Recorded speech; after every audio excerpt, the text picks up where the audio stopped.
Hey everyone, Ben here and welcome to Motivation to Invest. Today we're going to be joined by a very special guest. His name is Ramin. He's a former investment banker and strategist at a major Swiss investment bank. He's also the author of 2 books on finance and he's an extremely well-educated guy. So he's got a physics degree and a doctorate from the Imperial College in London and a postdoc from Oxford University. Ramin has a fantastic YouTube channel you guys should check out called Pension Craft, which focuses on macroeconomic investing, index funds, ETFs, and much, much more. So I'll link to his channel down below. Be sure to check out that channel and hit that subscribe button on his channel. So in this video, Ramin's going to share with us some of his incredible investing wisdom and maybe even some investing tips. So I thought we'd kick things off. What was your motivation to invest? I'd been exposed to stocks and investment when I was a kid because I watched this film called Trading Places, and I just thought, that's incredible. You know, how did they do that? You know, they found out about this orange crop that went bad, and then they could trade commodities around it. Eddie Murphy film was that? It was Eddie Murphy and Dan Aykroyd, and it was a comedy, right? But I've seen that. But I think what's interesting is that at that point, I thought you could, beat the market. And later on, I left academia and I went into do a contract for a company called CITI. And what they did was to actually track the companies. Well, they'd look for funds and then they'd find the fund managers which were the best performers.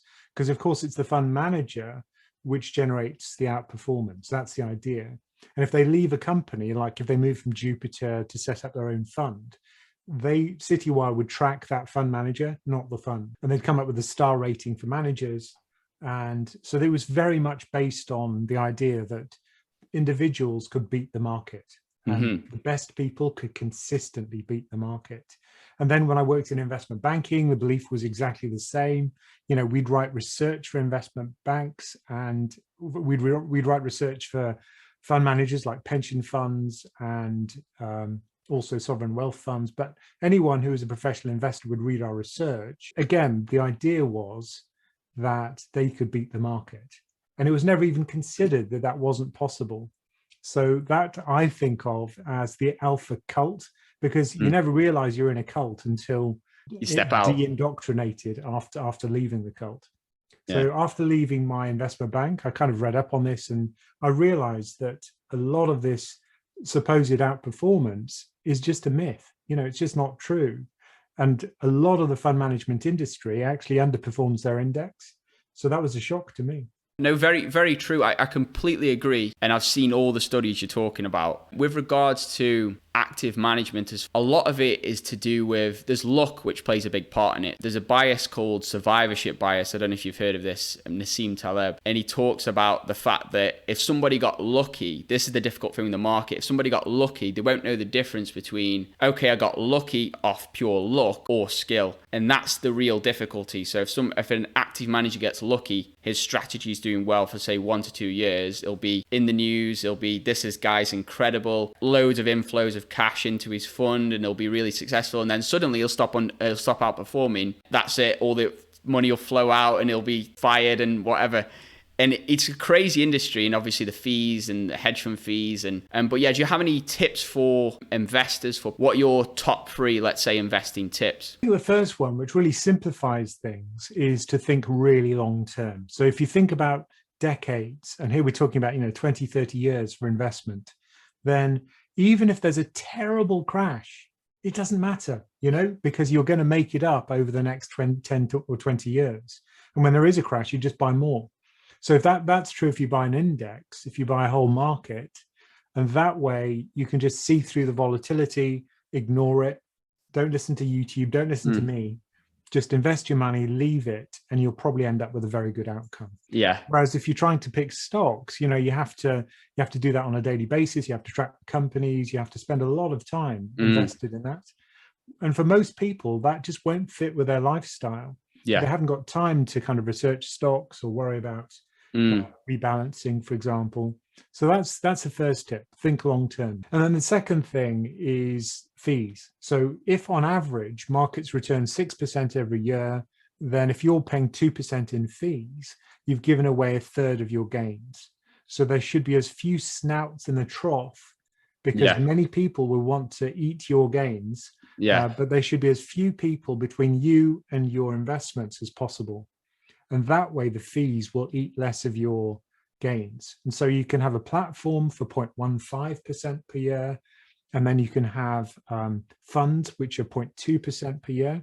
So all in, you should be paying less than about 0.4% away. Fees will just eat away at those gains, and especially if you're investing into an index fund and you're getting 6 to 8%, 9% returns, and you're paying a 1 to 2% fee, or a hedge fund and they're taking 2 and 25, and they're taking a lot of those profits. So that is a risk, and obviously over time, power of compound interest, you won't get that benefit because that's been eaten away over time. So great tip there. And the third one is really kind of a psychological one, which is knowing yourself and being honest about what you can do.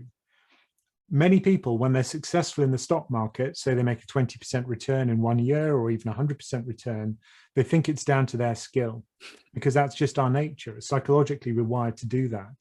And if we make a loss, we blame it on someone else. I got bad advice. I watched this video and it told me to buy it.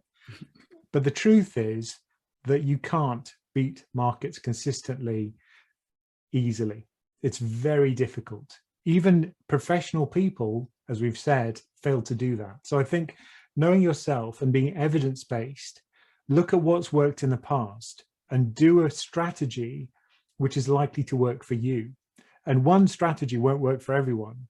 I think for many people, investing in an index fund works, very little maintenance, but that might not be true for you.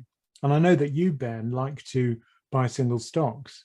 So if that works for you, then, do that.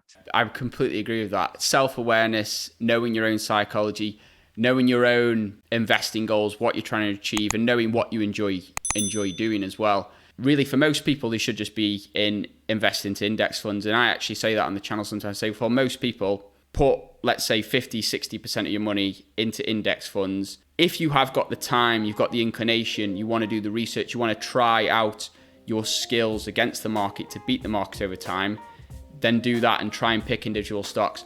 But understand, when you make a gain, is that gain from the market, just from luck? Is it that survivorship bias again? Or is it from your skill? If you know the difference yourself, that's really powerful. A lot of people don't. They might invest into a crazy penny stock. It might 10x. They'll become a multimillionaire and then suddenly they're a genius. If that happens, you need to understand, well, actually, did the strategy I used to invest into that stock, was it a good strategy? If it was, then fair enough. What are your thoughts on cryptocurrency, on Dogecoin? I imagine you're not invested into Dogecoin especially. Well, not Dogecoin, but I did buy some Ethereum. And I bought it right at the market top. So the reason why I did it was because I wanted to learn about it. And another thing I'll be looking at is generating yield from stable coins, because that gives you roughly over 10% yield. For me, just understanding the risks behind that would be really interesting. And I think the best way to do that is have skin in the game. You invest it, you see how it works, what the risks are, and I might lose money, and I'm happy to do that. But I think generally investing in crypto is very much a risky business. I mean, it's like the Financial Conduct Authority says, you should expect to lose 100% of that money. Consider that to be a reasonable probability. Whereas that wouldn't be the case for index funds because they're so heavily regulated. I face a lot of pressure, and I'm sure you do, it's a hot topic at the moment. People want on YouTube to be covering it more. But you've got to obviously believe in the potential that it's going to make people money over time if you're going to cover content on your channel. And with cryptocurrency, I've done a whole playlist on cryptocurrency, but I've always said this from day one. I personally wouldn't make it more than 5, maybe 10% if I was really crypto bull of my entire portfolio. And it's just that volatility. Like valuing a business, valuing a stock, which is a portion of a company, is hard enough. Like, what is the true value of Bitcoin? What is the true value of any of these currencies? That's my issue. It could be worth $10, it could be worth 50,000, it could be worth 100,000. Limit allocation, or if you're interested in trading, maybe just have a go at trading if you want to try that game. But I do think Ethereum, like you said, is probably the best because it's a platform. Have any comments on what we've discussed in today's video? Please do comment below. Remember, guys, if you do appreciate the value in this video, feel free to give it a big thumbs up. That helps out tremendously the channel. If you haven't joined the family yet, go ahead and hit that subscribe button. turn that notification bell on. With that being said, guys, thank you guys so much for watching. I hope you all have an incredible day, and I'll see you in my next video. Invest safe.